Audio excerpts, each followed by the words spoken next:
नमस्कार विद्यार्थी मित्रांनो, आज आपण 10 ऑक्टोबर 2024 च्या केवळ आणि केवळ महाराष्ट्रातील चालू घडामोडीचे प्रश्न बघणार आहोत. तर चॅनलवर नवीन असाल तर चॅनेलला नक्की सबस्क्राईब करून घ्याल. चला तर व्हिडिओला सुरुवात करूया. प्रश्न क्रमांक पहिला, चित्रपट क्षेत्रातील योगदानासाठी कोणाला जीवन गौरव पुरस्कार प्रदान करण्यात आला? याचे उत्तर आहे ज्येष्ठ अभिनेते प्रेम चोप्रा यांना. प्रश्न क्रमांक दुसरा, नुकताच कोणाला भारतरत्न डॉक्टर आंबेडकर पुरस्कार प्रदान करण्यात आले? याचे उत्तर आहे विधानमंडळ सदस्य डॉक्टर भारती लवेकर, अभिनेते सुनील पॉल, क्रिकेट पंच अनिल चौधरी, डॉक्टर बसंत गोयल, लेखक मुस्तफा गोम. प्रश्न क्रमांक तिसरा, कोठे शाही दसरा महोत्सव साजरा केला जातो? याचे उत्तर आहे कोल्हापूरमध्ये. प्रश्न क्रमांक चौथा, महाराष्ट्रात 13वे पोलीस आयुक्तालय कोठे स्थापन होणार आहे? याचे उत्तर आहे नांदेड येथे. प्रश्न क्रमांक पाचवा, नांदेड येथील 13व्या पोलीस आयुक्तालयाचे पहिले पोलीस आयुक्त कोण असणार आहेत? याचे उत्तर आहे शहाजी उमाप.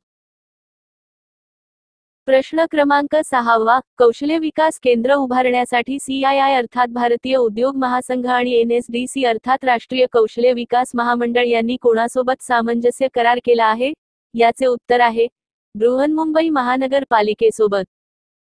प्रश्न क्रमांक सातवा, पुस्तकांच्या डिजिटलीकरणासाठी कोणत्या दोन संघटनांमध्ये करार झाला? याचे उत्तर आहे NCERT आणि Amazon प्रायव्हेट लिमिटेड यांच्यात. प्रश्न क्रमांक आठवा, नाट्य क्षेत्रातील उल्लेखनीय योगदानाबद्दल दिला जाणारा यंदाचा विष्णुदास भावे गौरव पुरस्कार कोणाला जाहीर झाला आहे? याचे उत्तर आहे ज्येष्ठ अभिनेत्री सुहास जोशी यांना. गौरव पदक, रोख रक्कम 25,000, स्मृतिचिन्ह, शाल आणि श्रीफळ असं या पुरस्काराचं स्वरूप आहे. प्रश्न क्रमांक नववा, नवी दिल्ली इथं होणाऱ्या 98व्या अखिल भारतीय साहित्य संमेलनाच्या बोधचिन्हाचं कोणाच्या हस्ते अनावरण करण्यात आलं? याचे उत्तर आहे महाराष्ट्र नवनिर्माण सेनेचे अध्यक्ष राज ठाकरे यांच्या हस्ते. प्रश्न क्रमांक 10वा, मराठी चित्रपटसृष्टीतल्या पहिल्या बाल अभिनेत्री आणि पहिल्या बालगायिका कोण आहेत ज्यांचं नुकतंच निधन झालं? याचे उत्तर आहे वासंती घोरपडे पटेल. 1935 मध्ये प्रभात कंपनीच्या धर्मात्मा चित्रपटातून त्यांनी रुपेरी पडद्यावर पदार्पण केलं होतं. मित्रांनो, तर हे होते राज्याची संबंधित 10 चालू घडामोडीचे प्रश्न.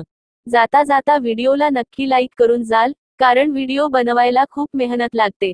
धन्यवाद.